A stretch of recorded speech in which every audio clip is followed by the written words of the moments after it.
ሰላም ጤና ይስጥልኝ። ዶክተር ትንሳኤ ይባላለሁ። የጉበት ላይ ስብ መከማቸት አሁን በስፋት ከሚታዩ እንዲሁም በጣም አደገኛ ከሆኑ ድምፅ አልባ የጤና ችግሮች አንዱ ነው። ምናልባት በጣም ጤነኛ እንደሆኑ ሊሰማዎት ይችላል።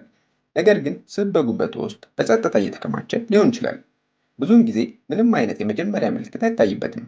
ነገር ግን ችላ ከተባለ የጉበት መቆጣትን፣ የጉበት ጠባሳን፣ የጉበት ስራ ማቆም አልፎ ተርፎም ካንሰር ሊያስከትል ይችላል። በዚህ ቪዲዮ ውስጥ ጉበት ላይ ስብ መከማቸት ምን ማለት እንደሆነ፣ ዋና ዋና ምክንያቶቹን፣ የማስጠንቀቂያ ምልክቶቹን እና ከሁሉም በላይ በአመጋገብ ላይ እና በአኗኗር ዘይቤ ላይ ቀላል ለውጦችን በማድረግ እንዴት መከላከል ወይም መቀልበስ እንደሚችሉ ይማራሉ። ይህ ሁኔታ 100% ሊቀለበስ የሚችል ነው፣ በተለይም በቶሎ ከታወቀ። ስለዚህ ከኔ ጋር ይቆዩ። ይህ ሕይወትዎን ወይም የሚወዱትን ሰው ሊያድን ይችላል። ለተጨማሪ ሳምንታዊ የጤና ምክሮች ሰብስክራይብ ያድርጉ። ጉበት ላይ ስብ መከማቸት ማለት ምን ማለት ነው? ጉበቱ የሰውነቱ በጣም አስፈላጊ ከሆኑ አካላት አንዱ ነው።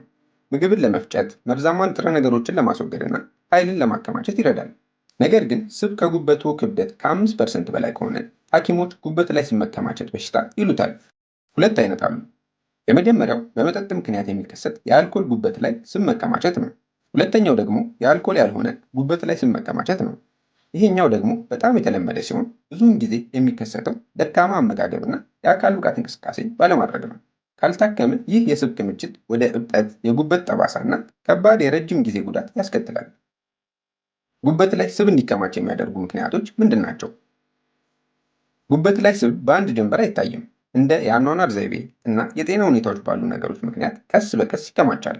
ከመጠን በላይ ወፍራም መሆን ወይም መወፈር፣ በጣም ብዙ ስኳር ወይም የተቀነባበረ ምግቦችን መመገብ፣ አልኮል መጠጣት፣ ስኳር በሽታ፣ ከፍተኛ የደም ስኳር ወይም የኢንሱሊን መቋቋም፣ የአካል ብቃት እንቅስቃሴ አለማድረግ፣ እነዚህ ምክንያቶች ቀስ በቀስ ጉበትን ከመጠን በላይ በመጫን የስብ ክምችትና ጉዳት ያስከትላሉ። የማስጠንቀቂያ ምልክቶቹ ምንድን ናቸው? ጉበት ላይ ስብ መከማቸት ብዙውን ጊዜ ምንም ምልክት ሳይታይበት ይጀምራል። ነገር ግን እየጨመረ በሄደ መጠን የሚከተሉትን ምልክቶች ሊያስተውሉ ይችላሉ። በላይኛው ቀኝ የሆድ ክፍል ላይ ምቾት ማጣት ወይም ህመም፣ የሆድ እብጠት ወይም በፍጥነት የመጥገብ ስሜት፣ የማይቋረጥ ድካም፣ ድንገተኛ የክብደት መጨመር ወይም የምግብ ፍላጎት ማጣት፣ ያልተለመደ የጉበት ምርመራ ውጤት መኖር፣ በከፍተኛ ሁኔታ የቆዳ ቢጫ መሆን፣ እብጠት ወይም ግራ መጋባት ያሉ ምልክቶች ሊታዩ ይችላሉ። እነዚህ ከባድ የጉበት ጉዳት ምልክቶች ናቸው። ጉበት ላይ ስብ እንዳይከማች እንዴት መከላከል ወይም መቀልበስ ይቻላል? ስለ ጉበት ላይ ስብ መከማቸት በጣም ዋነኛው ሁኔታ ምንድን ነው? ሊቀለበስ ይችላል። በተለይም በመጀመሪያ ደረጃዎች ጉበቱ ትክክለኛ ልማዶችን በመከተል ራሱን መፈወስ ይችላል። ታዲያ ለዚህ ምን ማድረግ አለብዎ? መፍትሄው ምንድን ነው? ሚዛናዊ የሆነ አመጋገብ ይመገቡ። ብዙ አትክልቶችን፣ ፍራፍሬዎችንና ፕሮቲኖችን ይመገቡ። ጣፋጭ መጠጦችን፣ ጀንክ ፉዶችንና የተጠበሱ ምግቦችን ያስወግዱ። በቀን ቢያንስ ለ30 ደቂቃ የአካል ብቃት እንቅስቃሴ ያድርጉ። መራመድ በቂ ነው። አልኮልን ይገድቡ ወይም ሙሉ ለሙሉ ያቁሙ። የደምዎን የስኳር መጠንና የኮሌስትሮል መጠን ይቆጣጠሩ። መደበኛ የጤና ምርመራዎችንና የጉበት ምርመራዎችን ለማድረግ ዶክተርዎን ይጎብኙ። ማሳሰቢያ፣ ጉበት ላይ ስብ መከማቸት ብዙ ጊዜ ምልክት አያሳይም።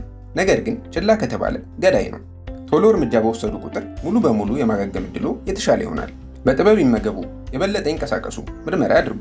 ይህም ቪዲዮ ለሚወዱት ሰው ያጋሩ እና ይበልጥ ቀላል በሳይንስ ላይ የተመሰረተ የጤና ምክር ለማግኘት ሰብስክራይብ ማድረጉን አይርሱ።